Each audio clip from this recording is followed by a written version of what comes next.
it also allows us to also bring the legal experts into it, our own party legal experts, to look at it and advise as to what is acceptable and what is not acceptable. It is not acceptable that the president may not attend. The president is going to attend. Is the main person here. And then the other issue is that even if he comes, this legal team, even if he comes with this legal team, it will sit at the back, and then he will have to speak. And if there's a need for him to consult his legal team, he will get that permission from you. Ask for the permission from the chair. We adjourn for 10 minutes or whatever period we agree on for him to take some consultation with his legal team. But we're not going to have a lawyer there giving us a headache. Yeah, so that's how we don't hold the president accountable through legal representatives because we have not elected legal representatives, and that there is no evidence that is going to be given on a hybrid or virtual. Every evidence is going to be presented in a physical meeting of any witness. We have to come and sit and give that evidence. And I think this matter is very sensitive, and South Africans have got interest in it. So also through you, Chair, working with your support staff, we need to engage the Speaker to allocate a permanent room for this committee. We don't want to come here and then we are told today we're not here, we're running that way. And then when we run that way, we're squeezed. There's no space and all of that. A conducive room must be created where it can even be captured in the terms of reference that the impeachment committee will take place at what room and so on and so on. So it becomes a venue of the impeachment committee. Thanks, Chair. We'll make our input, but generally we're there. We're almost agreeing with most of the speakers who spoke here. Thanks. All right. I'll come to you, Ngita. Zigzag. Dagmo. Yes. So you said Dagmo. Honorable Minister Dagmo. Thank you, Chair. Chair, the first issue I'd like to raise is that, as you've clarified, we're dealing here with guidelines. But I think what's important for us to note is that it would be when the Rules Committee looks at, the further amendments, that there's a reference in the Rules Committee, whenever this impeachment committee adopts those guidelines, it would be useful that at a certain point the Rules Committee, the rules would refer to the impeachment guidelines as adopted, because it's a separate, we all agree it's separate, but I think it would be useful if the rules themselves refer to that, because then it gives it a particular status, but that we can deal with.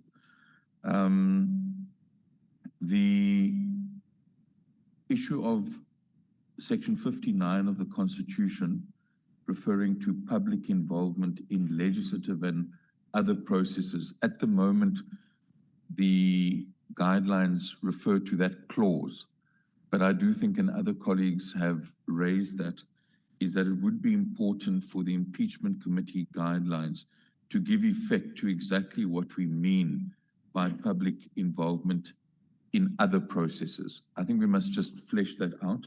I think that's important, and members have raised the critical importance of this committee. I think in terms of the time allocation, Chair, I'm not sure whether you agree, but I think we learned a lesson that we cannot, as this committee, be boxed in to a political party. We are 31 individual members here. All of us have the right to express our views.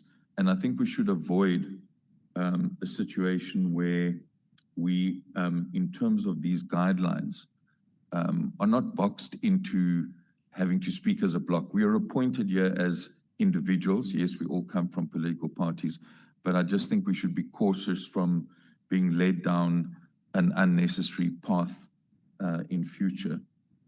And then I think clause 56 of the Constitution is very, very clear when it comes to the issue of attendance. It's very clear that the National Assembly or any of its committees may summon any person.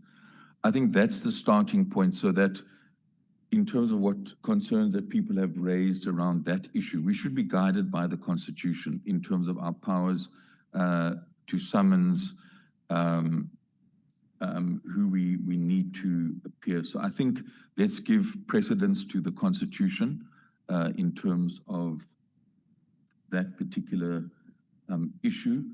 And then my understanding is that when we get to the next item, as per your ruling, I'm not sure whether the guidelines should, list every single person that we're going to employ.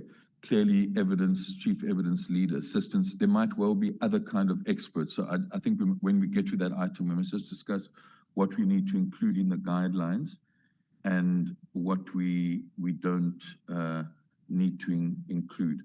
Thank you, Chair. Thank you very much, Honorable Mngitama. Thank you, Chair.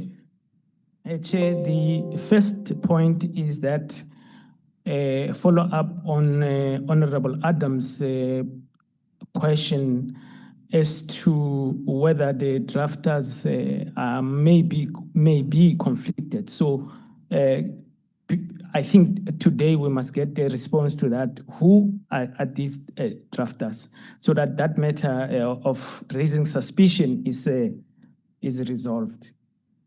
Then, Chair, I was very concerned about that clause 16, which is voluntarist. So the president might choose to.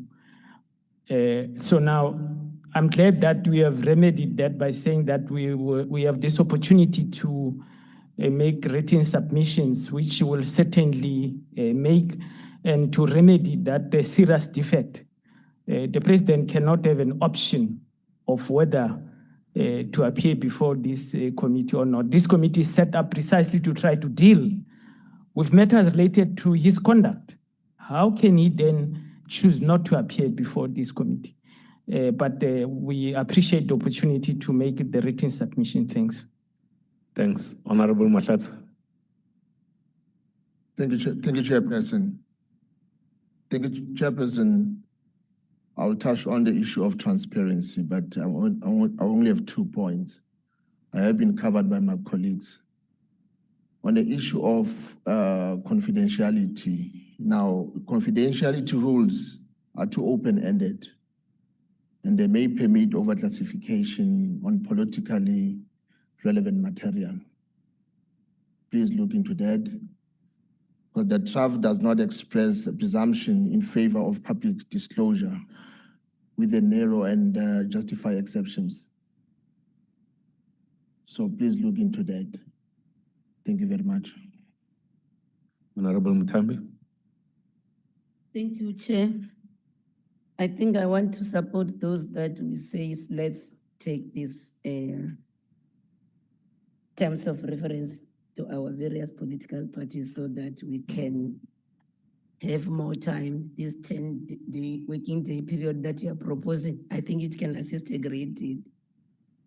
Also on the issue of 1610, that's a major concern to everyone. The judge will attest to me also that in terms of Section 35 of the Constitution, a witness to a tribunal can elect, not that he won't come to testify, but there's a requirement in terms of the law.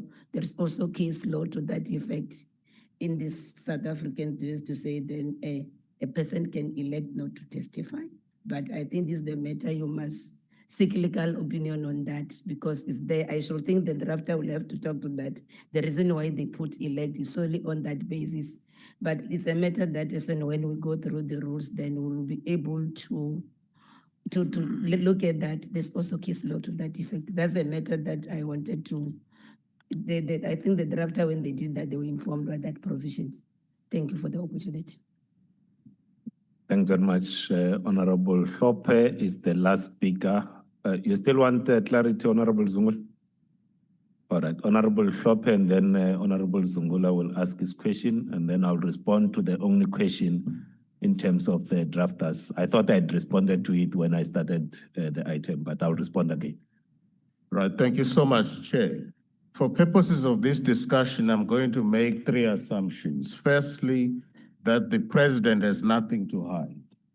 Secondly, that he is aware that he must account, and he does not mind accounting publicly. Thirdly, the president has given public statements, a public account relating to the whole incident of Palapala. Some of the questions that we are going to ask here are peculiarly within the knowledge of the president.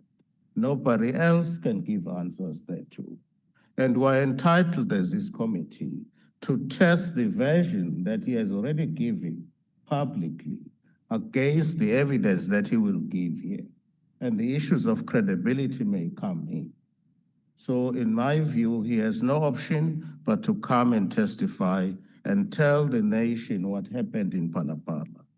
Furthermore, I agree entirely with the submission that was made by Honorable Zungula, and also entirely with the submission made by Honorable Malema. The president must come and testify. He does not have an option. He must come and tell us, take the nation into account relating to the events that happened in Palapala. He may not refuse to do that. If there is a case to answer and he refuses to testify, an adverse inference can be drawn against him in law. That's how law operates. If there is a case that you must answer and you elect not to answer that, an adverse inference can be drawn against that. And he may not, therefore, testify through an agent or an appointee.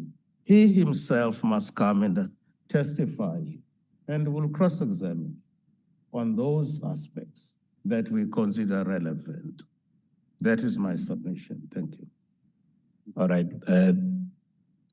Clarity of Honorable Zungula, and then I'll just clarify on the drafters and so forth. Yeah, Chair, we know that Breitenbach, the SC, was the one who drafted these terms of reference.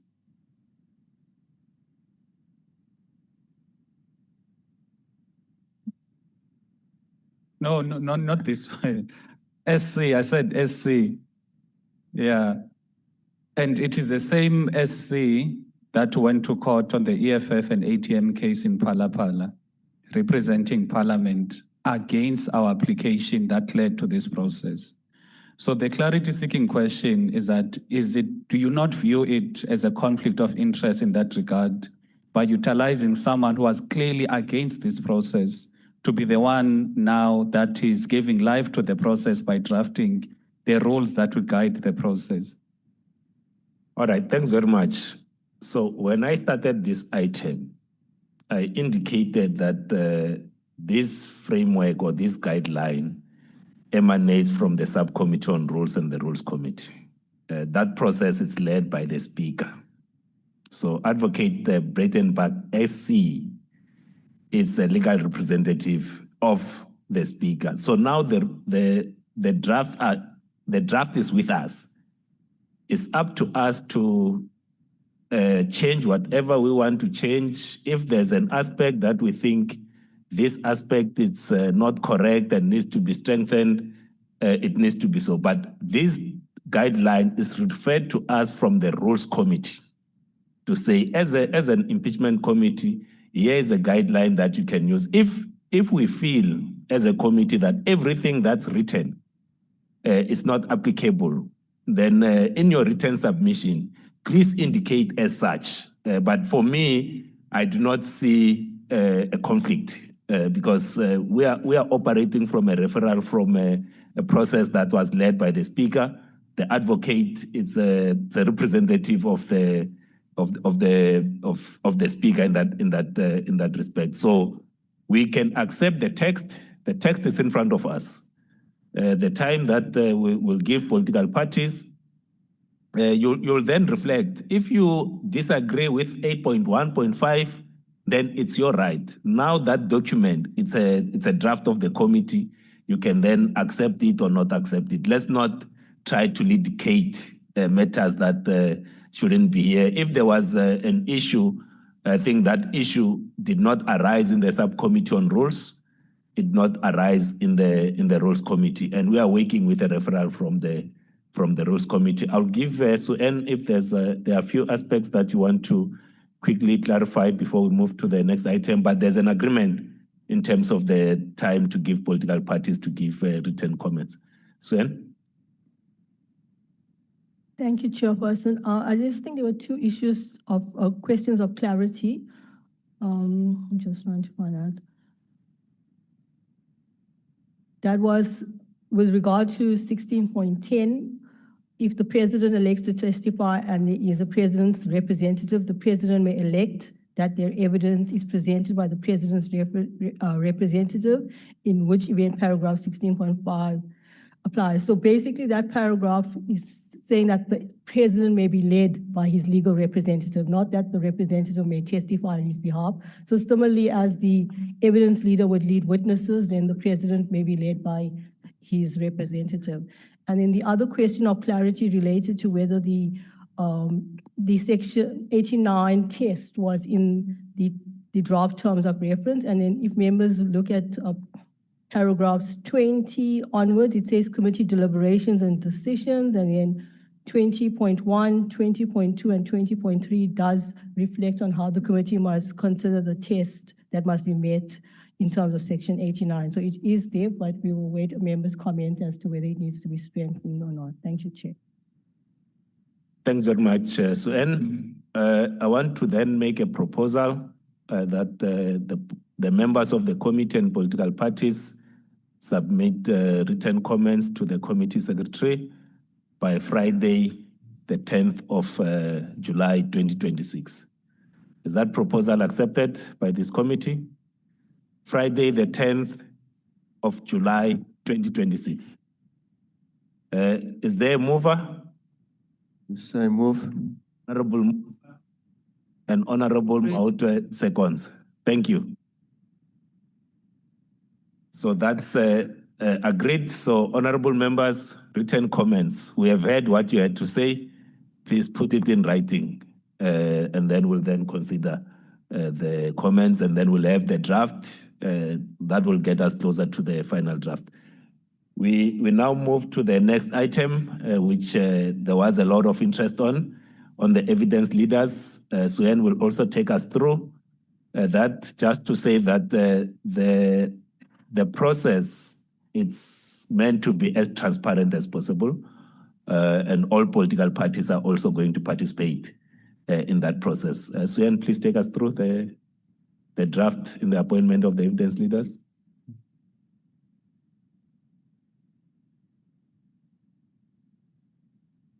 Thank you, Chair. This is a much shorter document.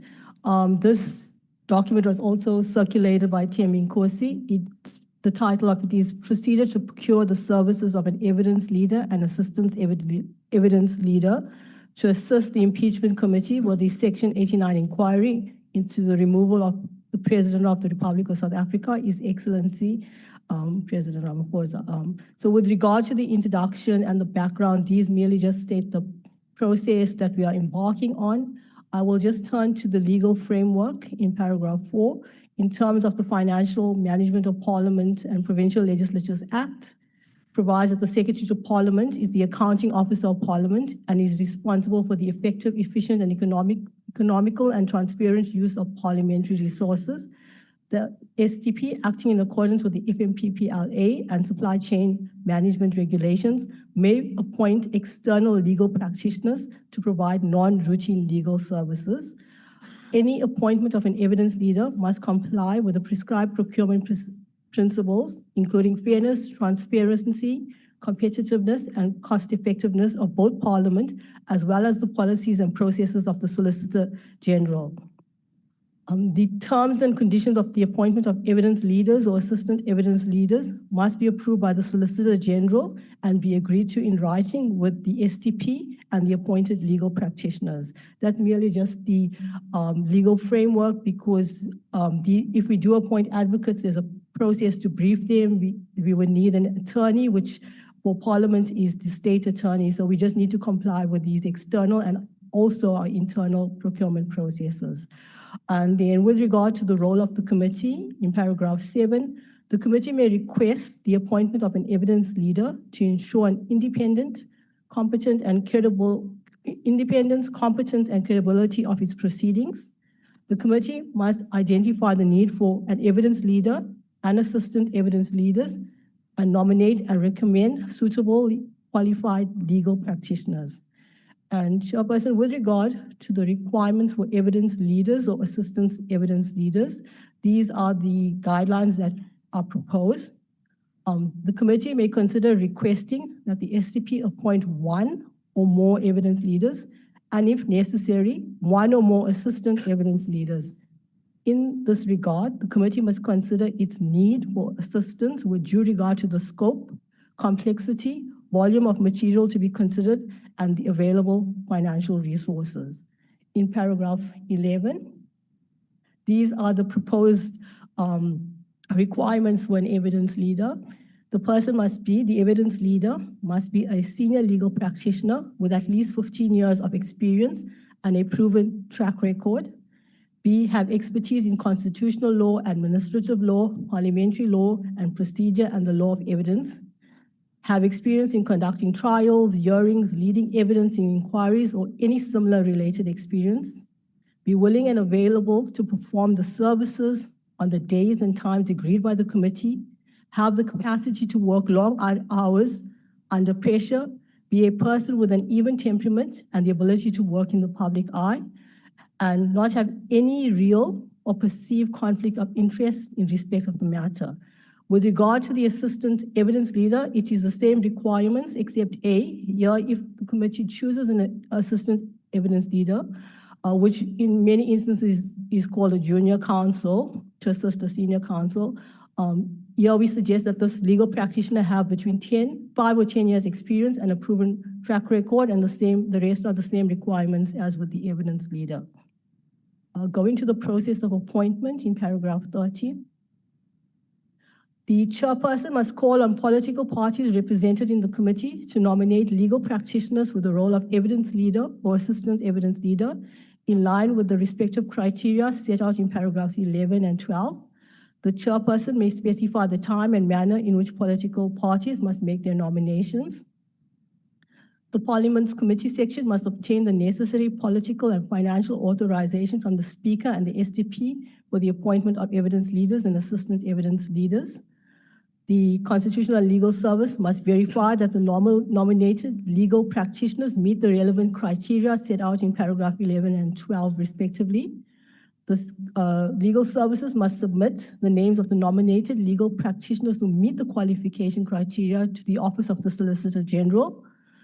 The Solicitor General will indicate the legal practitioners who qualify in terms of their policies of the Solicitor General and are available to be briefed. The CLSO will submit the names to the chairperson of the committee for the committee's final recommendation on the appointment. The STP, with the agreement of the Solicitor General, must enter into a written agreement with the evidence leaders and assistant evidence leaders, setting out the terms and conditions of their appointment.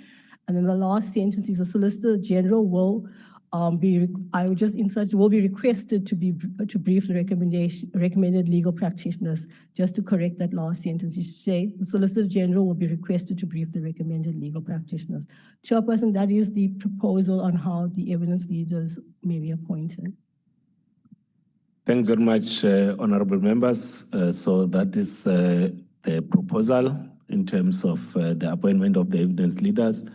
That it be ourselves that first nominate. So we'll, in the same way that we dealt with the draft terms of reference, we are going to give each other time to nominate, and then the team will then work according to the criteria, bring back the list of let's say 3 names, and then we choose our preferred from there, and then they go and deal with the appointments thereof. But I will allow hands. Honorable Malema, I saw you first. Then let me see the hands.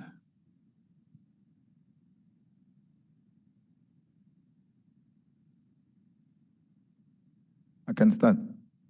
Start, Honorable Malema. Oh, the rest you thanks. can. When I note your hand, I will nod. So Yeah. you can start, Honorable Malema. No, thanks, Chair. I think that is a good process which we welcome.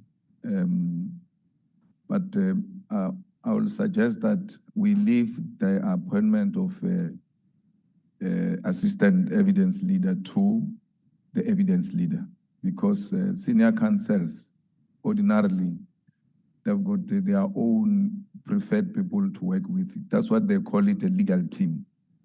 Now, if you appoint someone for the SC and you find the legal strategy is not the same, their approach is not the same, and then we're going to be having too much time of two legal people fighting about how they want to move forward. So if it's a senior counsel with the years that you have put in the requirement here, you can trust that you will make the right decision in appointing the assistants. And therefore, that's the only part where I think we should approach it differently. I mean, if they don't know each other, they're going to have to waste some time trying to know each other before they can even start our work. And it makes their work very difficult. And I will suggest that when we submit our inputs in the terms of reference, the same deadline work on submission of the name of a senior counsel, if we agree that the assistants will be appointed by the senior counsel. Thanks. Thanks very much, Honorable Malema. Honorable Hlazo Webster. Thank you very much, Chair. There seems to be a conflict between what the rules outline in terms of the appointment. They seem to refer to a facilitation by the Secretary, and then this framework speaks about the political parties nominating. I think the question of clarity would be around which process supersedes the other. I think that's the primary question before there can be any other follow-ups. I think that clarity would be helpful. Thank you. All right, maybe just to clarify so that if there's, remember the terms of reference have not been adopted yet.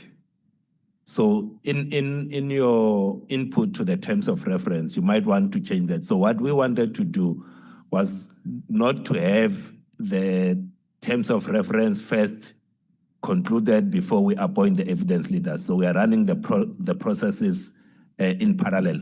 So the one that takes precedence is this proposal, because it's in line with the rules of the National Assembly, the committee dealing with its own working arrangements. So the one that takes precedence insofar as the appointment of the evidence leader is the document that has just been presented now. So the other one, you will then give comments on it. Thanks very much. Honorable Khanyan.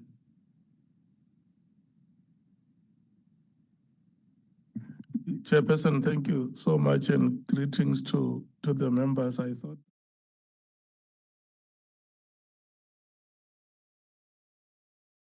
Honorable Webster was going to be adequately answered. Look, I agree with the broad thrust as presented, but also wanted to emphasize that there is one important point that is being made there,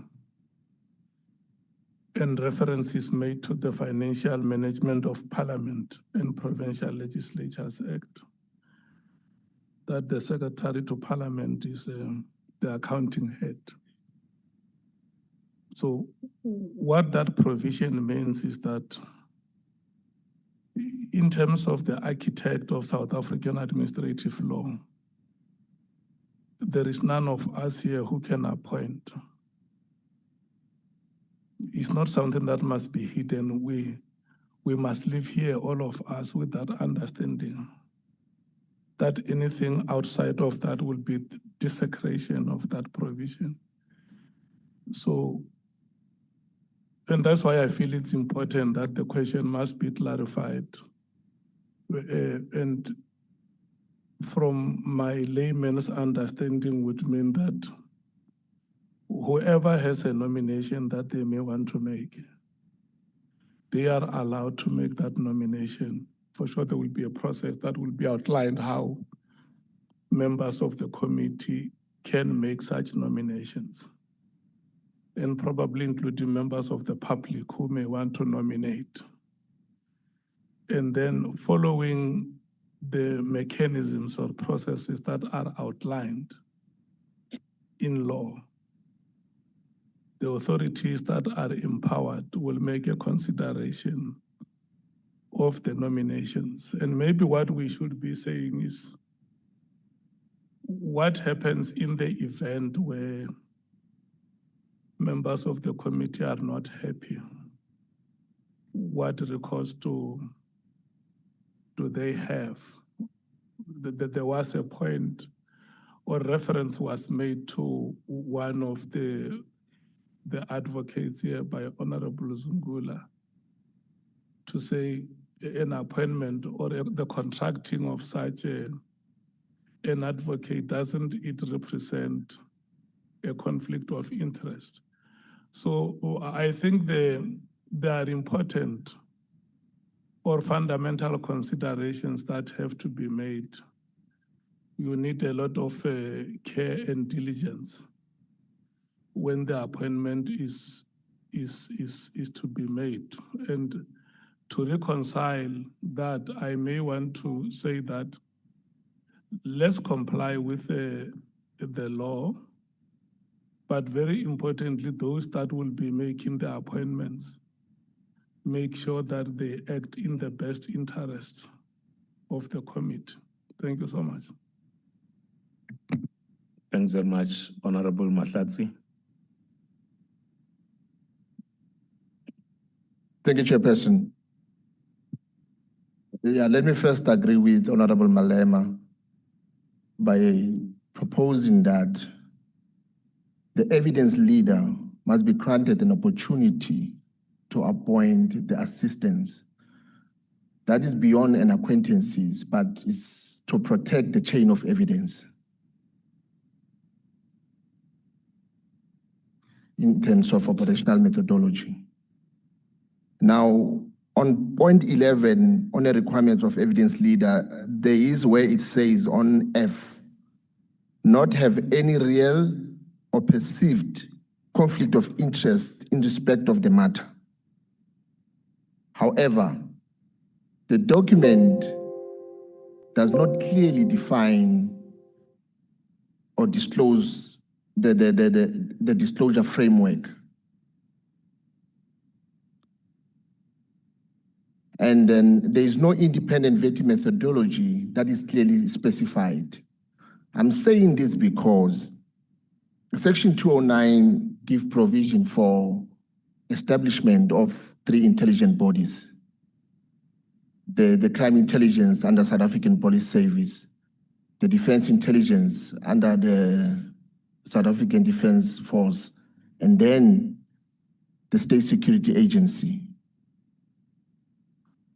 Are you going to conduct vetting on the recommended evidence leaders and their staff? And which body between the 3 you're going to appoint? I'm warning the chairperson to remember that the State Security Agency is part of budget for Vote 1 under presidency.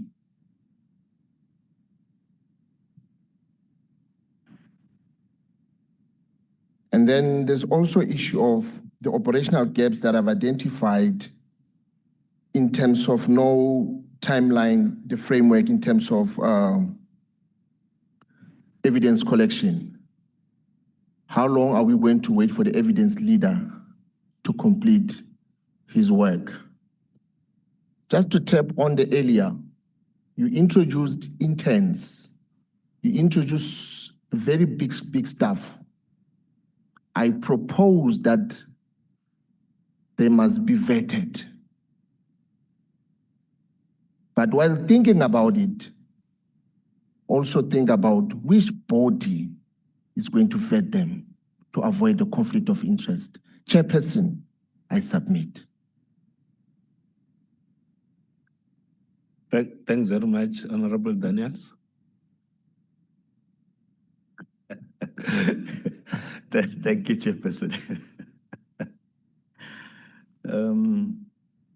Chairperson, I just want to check. Just go through some note here I made. The evidence leaders.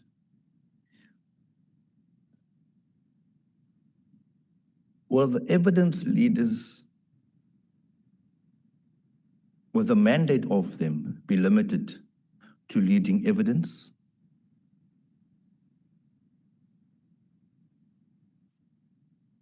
Relevant to the charges that are formulated? Or will they rather conduct an investigation at large? Those terms of references are important, Chairperson. Now, having listened to how the evidence leaders are going to be appointed, I think it is important that I state our position, that we would have rather wanted the process to run through the Secretary to Parliament, the Solicitor General, under the governing legislations, so that it can be done on a competitive and conflict-free basis. It will guard against, Chairperson, it will guard against a single faction control of the evidence function, by what I've heard here before us today.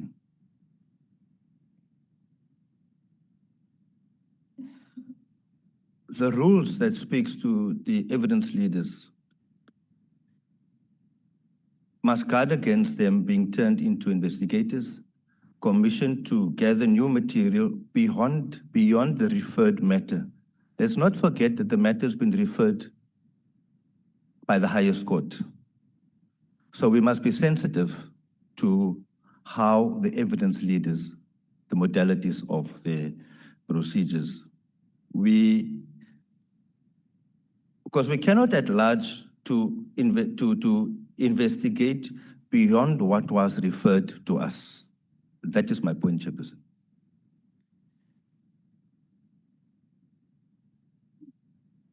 Because against the background, as the earlier presentation of Section 89(1),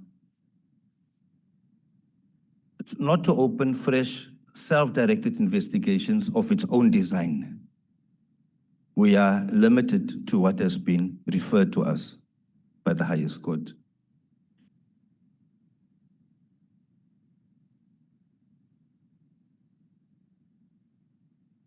Chairperson, in conclusion,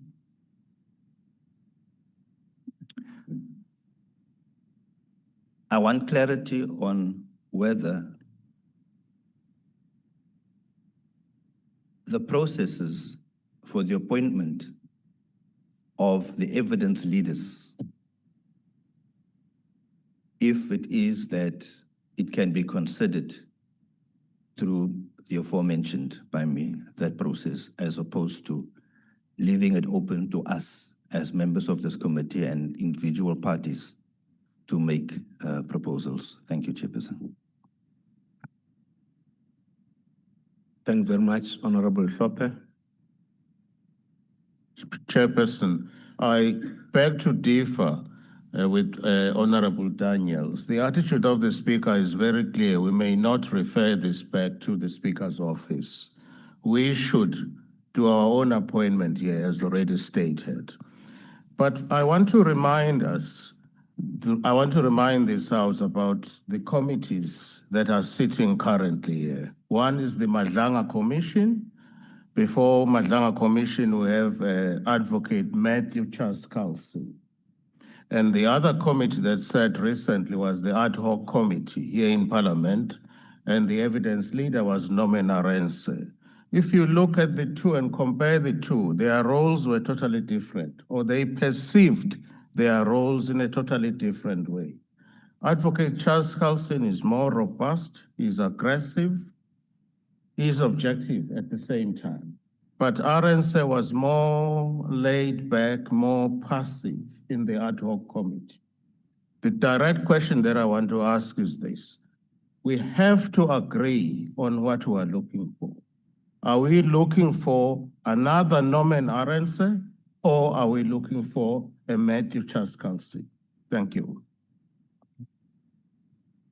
Honorable Mpapane. Thank you very much, Honorable Chairperson. On this matter of the evidence leader, I want to support that as political parties, we are given the opportunity to make proposals to the Secretariat. Then also we are making proposals to the Secretariat. After that, I believe this committee will come up with one name, which will be processed through the procurement processes of Parliament. Then on the deputy, assistant, I'm used to deputies. On the assistant evidence leader, Honorable Chairperson, I don't know, because lawyers, usually they don't agree.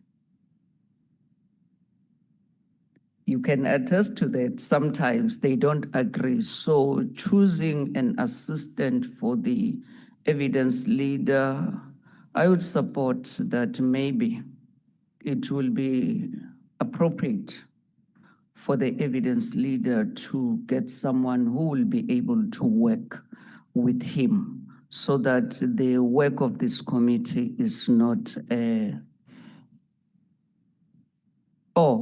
him or her. Yes, Akiri, we are used to the male lawyers. Yeah. So that would be my submission. Then on the issue of vetting, if we say vetting must happen to the staff, it will be unfair because Tina, we will not be vetted. Are we saying that we want to be vetted? You cannot vet staff members while Tina, we are not vetted as members of Parliament. What are we saying exactly? I just want to understand that. Thank you very much. Honorable Zungula. Chair, we need to have direction on the question of the real or perceived conflict of interest when it comes to the evidence leaders. As we speak now, we have the draft terms of reference drafted by someone who was in court, in the Constitutional Court in the case and against the application that led us to where we are now. So on the question of the conflict of interest and perceived conflict of interest, what does that look like? If, let's say, a party nominates someone who was part of the litigation back in 2024 or part of the litigation now, whether it is the interdict or the review application, is that viewed as a conflict of interest? Because I think we need to understand the parameters of the real or perceived conflict of interest, particularly how your assertion when answering the issue of Breitenbach was that there is no SC, Breitenbach SC, that there is no conflict of interest. That is the first issue that I wanted to raise. The second issue, can we then presume if the deadline is on the 10th of July, the committee will sit the following week, given the fact that there is, we have quite some time that we are not going to be meeting, and from the time the Concord gave the judgment on the 8th of May, we may need to speed up the process and ensure that we do not waste more time. Thank you, Chair. Thank you, Honorable Mashaul.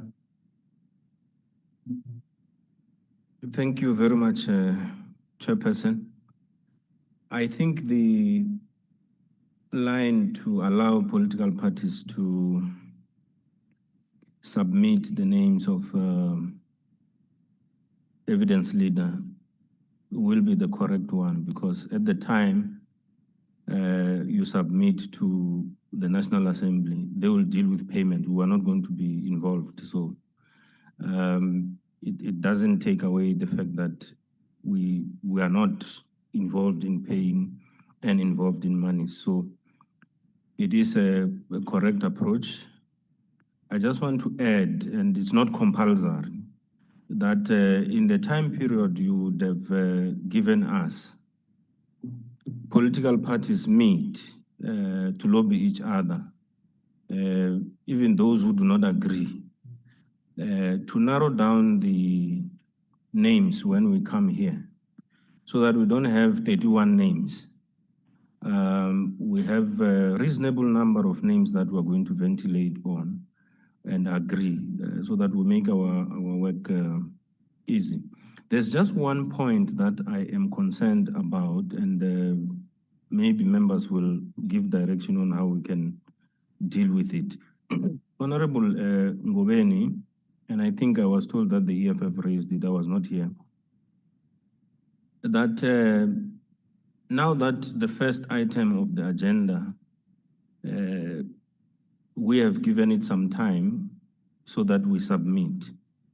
And then in that terms of reference that we must ventilate on, there's also the criteria of the evidence leader, which we must submit on what will be the criteria of the submission of the evidence leader. The one problem I have is the concurrence, Honorable Malema, of the process of submission of the parties on that one and this one at the same time, because my belief is that you must first conclude with the criteria and then appoint after the evidence leader. I would think that let's reconcile it by adding some few days on the appointment of the evidence leader when we have agreed on the criteria that is inside the terms of reference. It's my suggestion, honorable members. And just want to agree that it may defy logic that we appoint the assistant to the evidence leader. Like it was said, may take time for them to agree on certain things. We have seen in the Matlanga Commission, up until today, we don't know why Advocate Terry left. And if there was nobody else, they would have to start again the process of procurement. We don't want to go there. So let's not have people who don't know each other. And I don't think we will lose anything if we allow the evidence leader to come with the assistant. So I just want us to reconcile the point that I'm making. Thank you very much. Thanks very much. So I have 5 other speakers that need to give an input, and then we will then move from there. It will be Honorable Makwela, then followed by Honorable Hlazo, then Honorable Tambi, Mahlatsi, and then Litchfield will close, and then Honorable Trolip. I'll make a ruling before Honorable Trolip speaks. Thanks. Thank you. It's Makobela first. I wanted to get clarity first before. The 2 colleagues that you have mentioned have spoken before. You are giving them the second bite before some of us have spoken. Matlasi and Class. they spoke on these matters. I see you are mentioning their names again, whereas some of us raised them before. They say it's okay. Honorable Makwe. Thank you, Chair. I think let me align myself with the colleagues that have supported the process that needs to be followed in the appointment of the evidence leader and the assistant. Well, I want to get into the aspect of the vetting process, given the sensitivity and the gravity of the matters that we are dealing with. The Honorable Dr. Mahlasi rightfully supports that the evidence leader must be taken through a process that would support vetting. But then he says that it should not be done by the organs of state that are currently established because they reside within the presidency. Yes, you can clarify me if I've captured you incorrectly. No, you will come back. Please proceed with the point. Please proceed. Okay, thank you, Chairperson. If I've captured him incorrectly, he'll clarify. But I want to align myself with supporting the view that says the evidence leader must be taken through a process that is going to vet so that we are able to understand that the person that we are appointing will be in a position to conduct the inquiry with the sensitivity of these matters and the credibility that warrants the processes that we are undertaking. That will be my submission, Chair. Honorable Litchfield. Thank you, Chair. I think I'm aligning myself also with the vetting. And I think I also align myself with the view that because of that budget vote that sits in the presidency, it is not said they shouldn't be vetted by state organs, but I mean, we have two other intelligence agencies, whether the police or the defense one can do it, but not the state one, if I understood the doctor well. And I want to support that. And just in terms of what the Honorable asked, but she has left the room. I think for political parties, our political affiliation is already disclosed. I mean, I sit here as an MK member. But in terms of support, we don't know where their allegiance is. And their allegiance might as well be with the ruling party, and their allegiance might as well be with the speaker, I think, which is how this evident, which is how the necessity of vetting then springs up. So I'm just answering because she left. She said, are we willing to be vetted? While we are— Honorable Mahlaule. Yeah, you are interrupting me, Please, and I'm being gracious with you, because if I start interrupting back, it won't be nice. No, Honorable. So, continue, Honorable. Yeah, so Honorable Mahlaule. I was saying they must make an example about MK. Honorable Mahlaule. Given the platform, we are doing it because it's me. We can tussle this and go forward. In all right. Deal with your attitude. No, Honorable Litchfield. Thank you. So I think that matter arises because of that. While we are willing to be vetted, but I'm saying our political allegiance is already disclosed, because that matter arises from that perspective. Because we have had a lot of questions at that National Assembly where there is that mistrust that lies there. So which is how the question of the vetting comes up. And from MKP, that's the notion from which we are supporting it. And we are saying, to equate that to saying, do we need to be vetted? But our political allegiance is already disclosed, although we are not hiding away from being vetted too. Honorable Mtambi. Thank you, Chair. This procedure, it's also read with the proposed Article 8 of the terms of reference. The issues that Honorable Klaso was also raising, because these two documents are interrelated. If you read 8.11 and 8.12, it specifies who should be the chief evidence leader and 8.12, and then you read it with 11. 11 and 12, they further expand more than what is written in the terms of reference. And then the other issue that I like about it, if you read paragraph 18 of the procedure, it says that the chief legal state officer will submit the names to the chairperson of the committee for the committee's final recommendation on appointment. So at least it outlined the process. What I'm trying to propose, Chair, is that this must jointly go together because it has got an impact on the terms of reference. So there has to be some sort of an alignment so that our terms of reference should not be completely different from what is provided for. So I should think that's the point I'm trying to bring, is to say on that time frame that you are giving, include this, because this talks to the actual paragraph 8 of the terms of reference. Thanks for the opportunity. Thanks very much. Before I go to the second round, Honorable, just to say, I said I'll give Honorable Trolley a chance. And because this committee, all political parties are represented in the committee.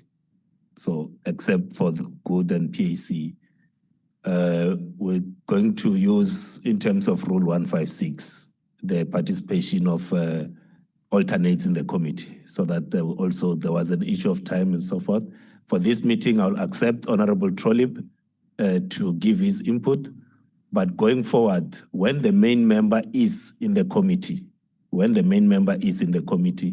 the alternate will not participate in the committee. Just that's the ruling that I'm making from the chair. Is it on my ruling? No, Chair. I just want to apologize to Honorable Litchfield Chabalala.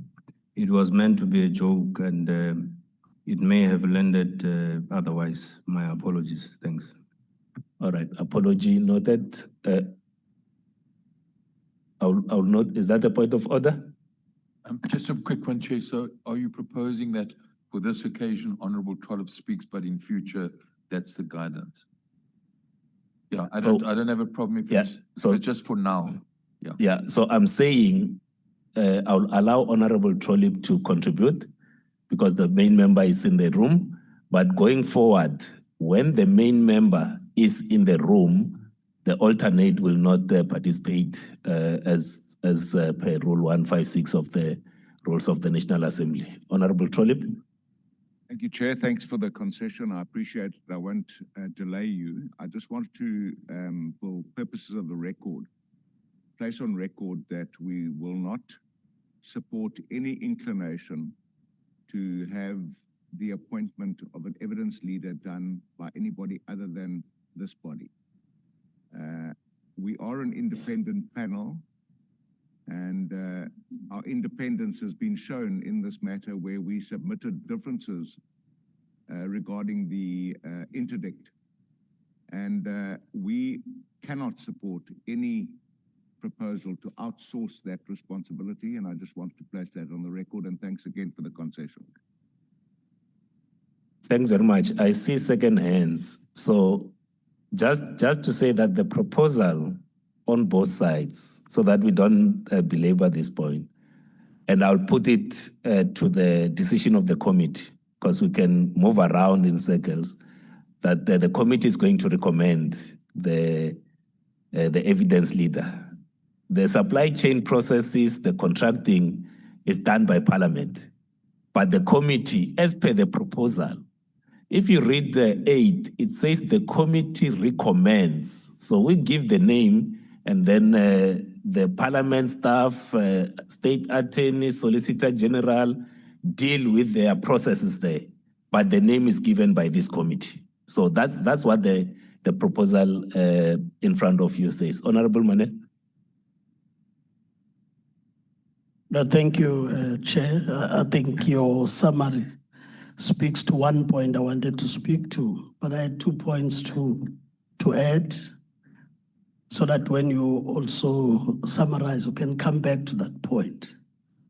The point relates to the vetting, because we're moving back and forth on that part, that indeed, as a member of the committee, as I speak, is to agree to the vetting as it relates to the evidence leader. But it also speaks to the agency at which would have wanted things to happen. You can imagine the introductions that we've made of the staff and waiting for each one of them being vetted, Chair. It will not help the committee in that way. The last point to make is it's really on the part about the timeframes. Having agreed on the terms of reference submissions, because this point has been raised, I just thought I should also add to it as seconding it. It may be something you want to apply your mind on, that if the evidence leaders' requirements and everything else is within the terms of reference, you may want to give that space, but with few days, to be able to get the appointment that's linked to the terms of reference of the committee. I'm sure the last point you are still going to respond to it, which talked about perceived or real conflict of interest.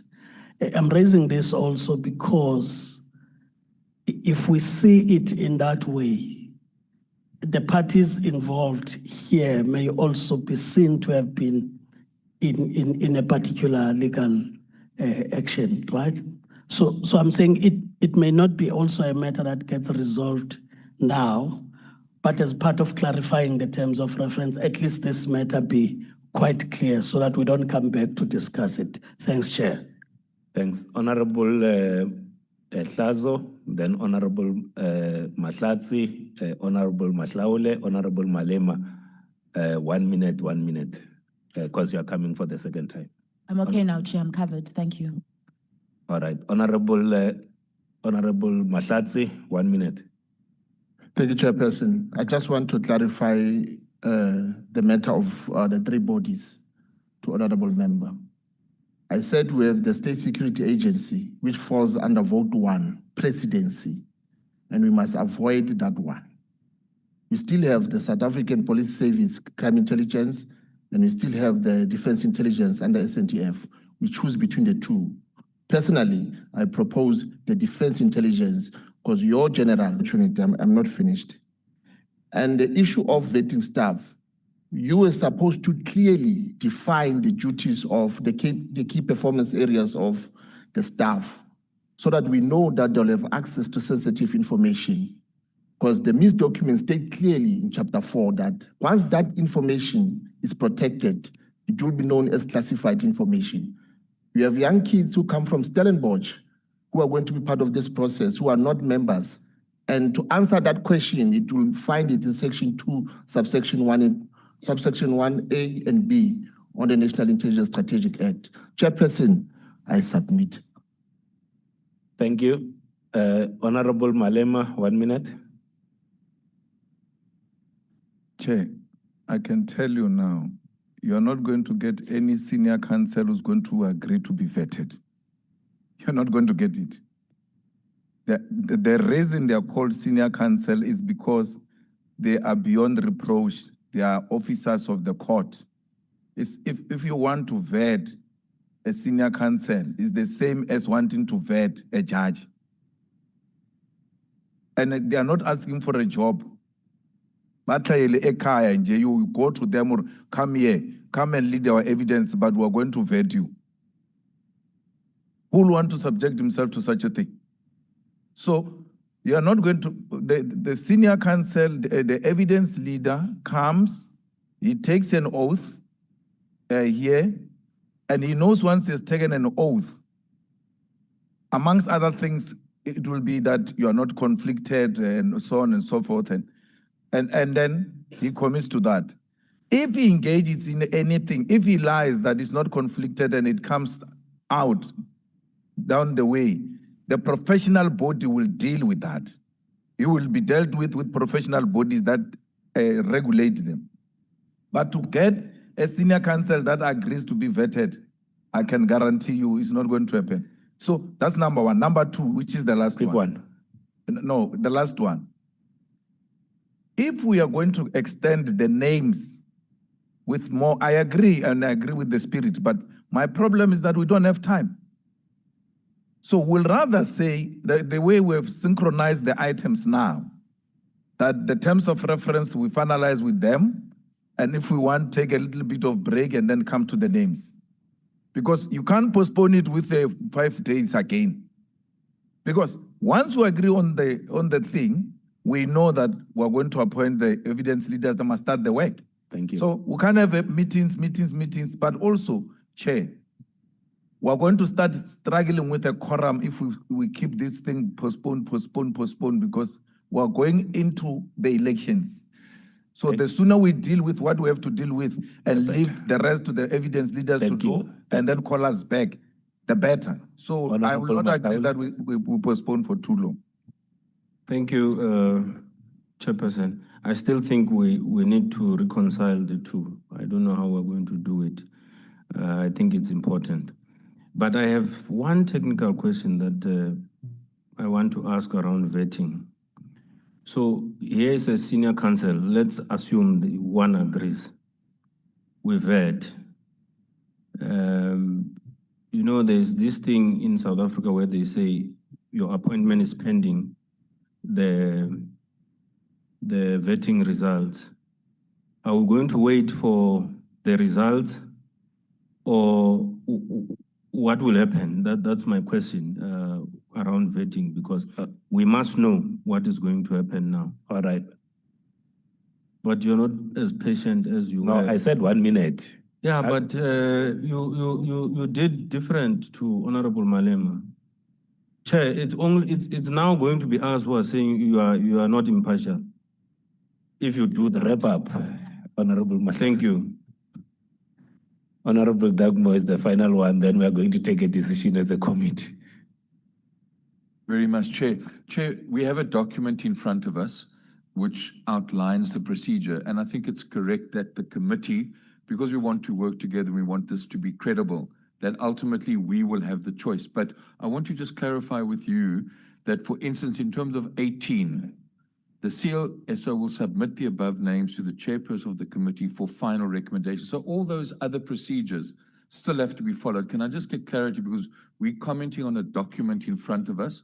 We want the whole committee to agree, but you have to have those other processes. So are we agreeing to this document? That's what I'd like to ask.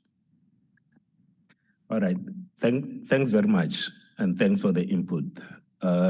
So what I wanted in terms of the thinking was so that we don't delay. We need to start moving with speed. The appointment of the evidence leaders, it's not dependent on the finalization of the terms of reference. So this document, if we accept this document and the process, and I'm going to put few decisions to the committee now. If we accept those decisions, then the process of appointing the evidence leaders can then start so that the two run in parallel. We don't have, because otherwise, if we were to put a dependency on the terms of reference, is that on the 10th, you are going to submit your written comments.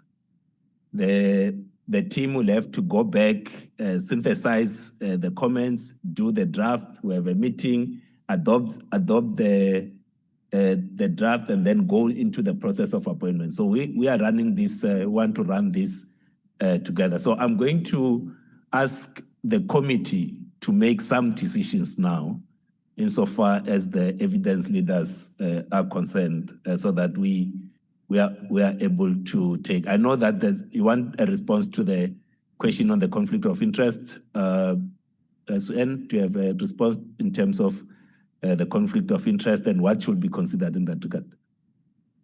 Chairperson, that provision is written quite widely. It says the evidence leader must not have a real or perceived conflict of interest in respect of the matter. So that will deal with any anything that will compromise the person's ability to serve the best interests of the committee, and that will include whether they represented parties or the president in any matter related to the issue at hand, but also just to remind members that the rules of the legal profession require them to declare any conflict. So it's just normal when when the Solicitor General approaches someone, they would upfront say, oh, unfortunately, I cannot take this matter because I acted for president, I acted for this party. So if they don't do that, then they are in breach of the rules of the profession. So there is that added safeguard that will be checked with the Solicitor General as well. Thank you. So in short, any person that has dealt with this matter shouldn't be considered. Any person that has dealt with this matter, either through the Concord, the High Court, the Public Protector, SARS, and everyone else who has dealt with this matter, shouldn't be considered. So as you I come to the decision. So the first decision that I would like the committee to make. Clarity, Matla. Yeah, I asked the question on the vetting. It's part of the decision that we are going to take as a committee. So the first decision that I would like this committee to agree to is that ourselves as a committee are going to recommend the evidence leader for Parliament to appoint. The political parties are going to make a nomination and the committee recommends. Is there acceptance of that? Just a clarification I seek. That's the principle we've established, but are we comfortable with the process of appointment as in this document? It amounts to the same thing that the committee, so we all agree with that because that's in the document. So are we agreeing to this document? Because there's a process. We must clarify that. All right. You want me to put the document first? But No, Chair, can I just clarify? In the document which has been presented, it says process of appointment. It's got 13 right down to the issue of 20. And for instance, you know, there's the CLSO involved. Firstly, you call for nominations from parties. We agree, we put those, and then they finalize. So the issue is what you're proposing does not seem to contradict what's in this document. So that's what's in front of us. So I'm just trying to get clarity from you as the chair. Are you asking us to approve the process in the document? Because that is the committee. It's clarified here that the committee does the final appointment. Yes, that's what I'm just taking it point by point so that everyone understands what's going to happen, Honorable Dagmar. Because there was an input by Honorable Daniels to the effect that it should be the secretary that appoints the evidence leader. So now there are two views. One is that the committee appoints, the other one is that, recommends. The committee recommends. The other one is that it be the secretary that does that. So that's the decision that I'm putting to the committee. Honorable Mautu. Thank you, Chair. We agree that the committee recommends and Parliament can deal with procurement processes after that. But the name should come from this committee. Thank you, Chair. Thank you very much. Is there anyone that's against that proposal?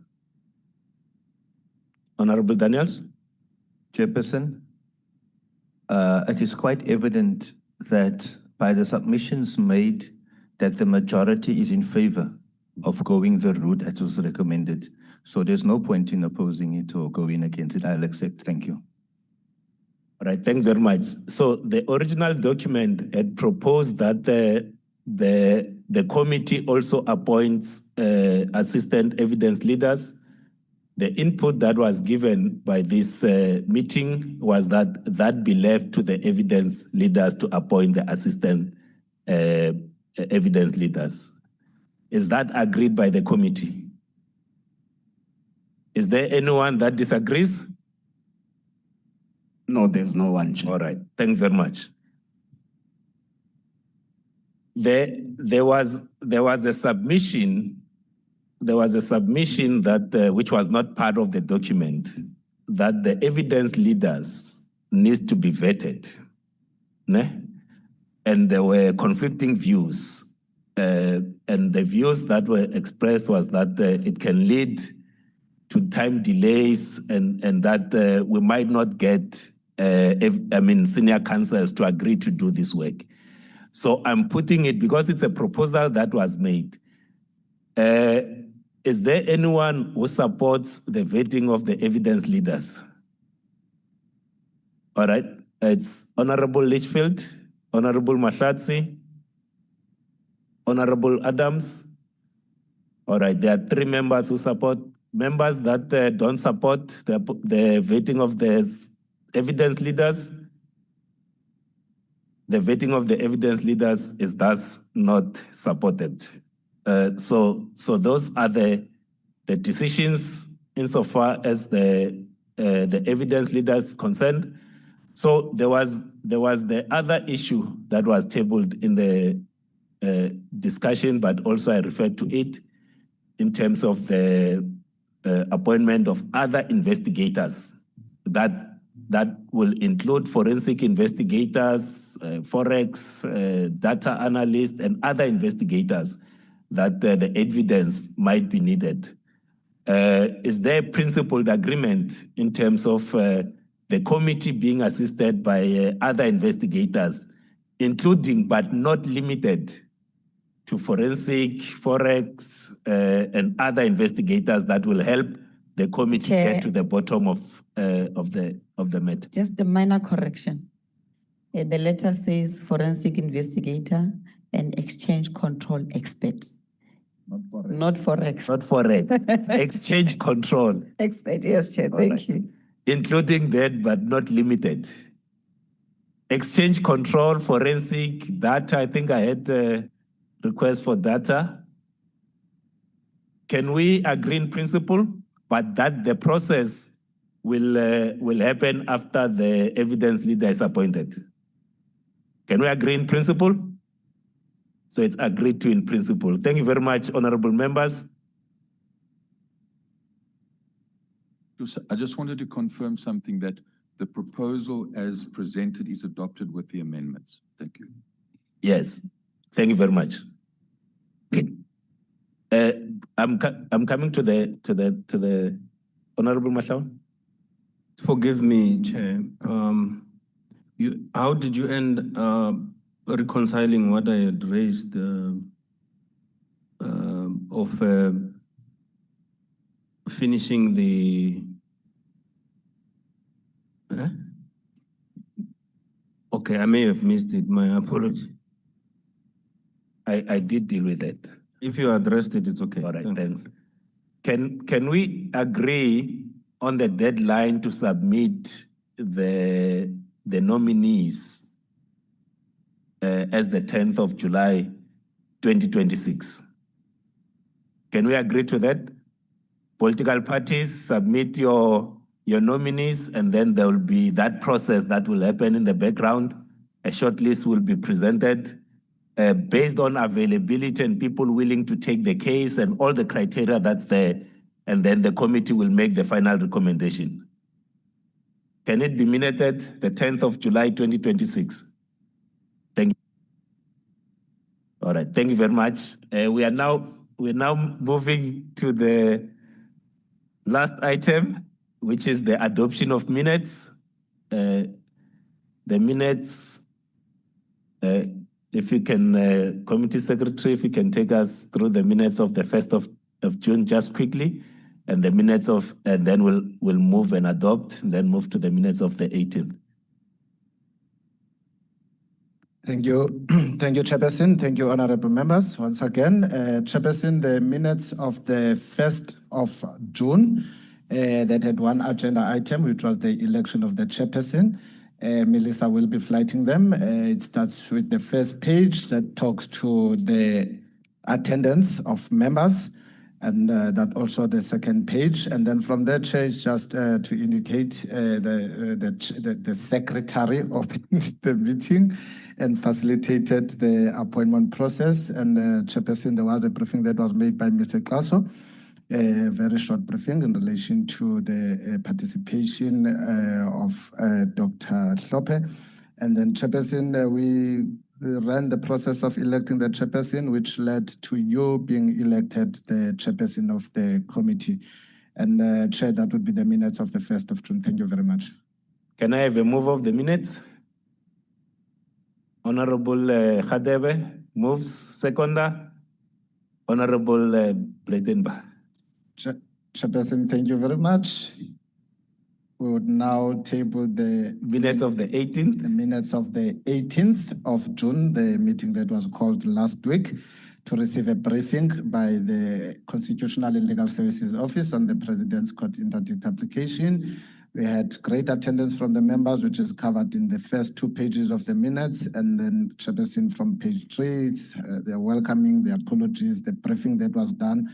And in the last page, Chairperson, it will be the resolutions of the committee, which are very straightforward. And Chairperson, the minutes were shared with all the members. Thank you very much. Any move of the minutes? Honorable Swart. Any seconder? Honorable Mpapani seconds. Honorable members, ladies and gentlemen, this concludes our meeting. Thank you very much. The House is adjourned and lunch is served. Lunch is served, honorable members, just next door.